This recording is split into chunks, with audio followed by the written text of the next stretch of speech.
দক্ষিণ লেবাননে ইসরায়েলের ব্যাপক হামলায় একদিনেই নিহত হয়েছেন অন্তত ৩১ জন। একই সময় ইরান অভিযোগ করেছে যুদ্ধবিরতি ভেঙে আবারও হামলা চালিয়েছে যুক্তরাষ্ট্র। তেহরানের হুঁশিয়ারি, নতুন করে যুদ্ধ শুরু হলে তার প্রভাব ছড়িয়ে পড়বে পুরো অঞ্চলের বাইরেও। কূটনৈতিক আলোচনা চললেও পরিস্থিতি ক্রমেই হয়ে উঠছে আরও বিস্ফোরক।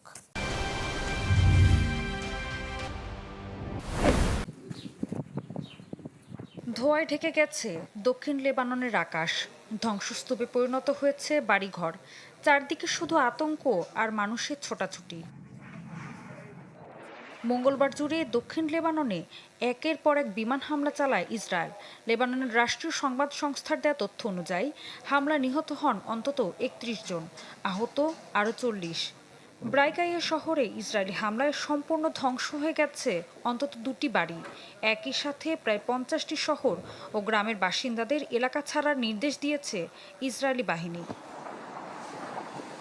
ক্রমে লেবাননের আরও গভীরে প্রবেশ করছে ইসরায়েলি বাহিনী।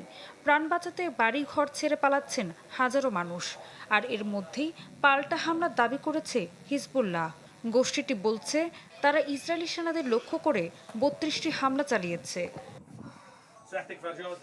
এদিকে নতুন করে উত্তপ্ত হয়ে উঠেছে ইরান যুক্তরাষ্ট্র পরিস্থিতিও। তেহরানের দাবি, তাদের আকাশসীমায় প্রবেশ করা একটি মার্কিন MQ-9 রিপার ড্রোন ভূপাতিত করেছে ইরানের বিপ্লবী গার্ড বাহিনী। আর একটি F-35 যুদ্ধবিমানকে লক্ষ্য করে হামলা চালানোর কথাও জানিয়েছে তারা। তারা কল্পনাও করেনি যে আমাদের সশস্ত্র বাহিনী, প্রতিরক্ষা শক্তি ও আক্রমণাত্মক ব্যবস্থা এমন সক্ষমতা দেখাতে পারবে। বিষয়টি তাদের জন্য পুরোপুরি বিস্ময়কর ছিল।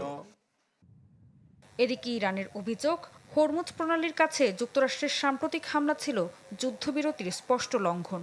তেহরান বলছে ওয়াশিংটনের উপর এখন আর কোনো আস্থা নেই তাদের।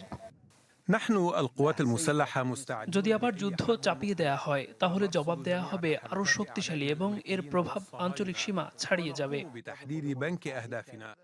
এই উত্তপ্ত পরিস্থিতির মধ্যেই জরুরি মন্ত্রিসভা বৈঠক ডেকেছেন মার্কিন প্রেসিডেন্ট ডোনাল্ড ট্রাম্প।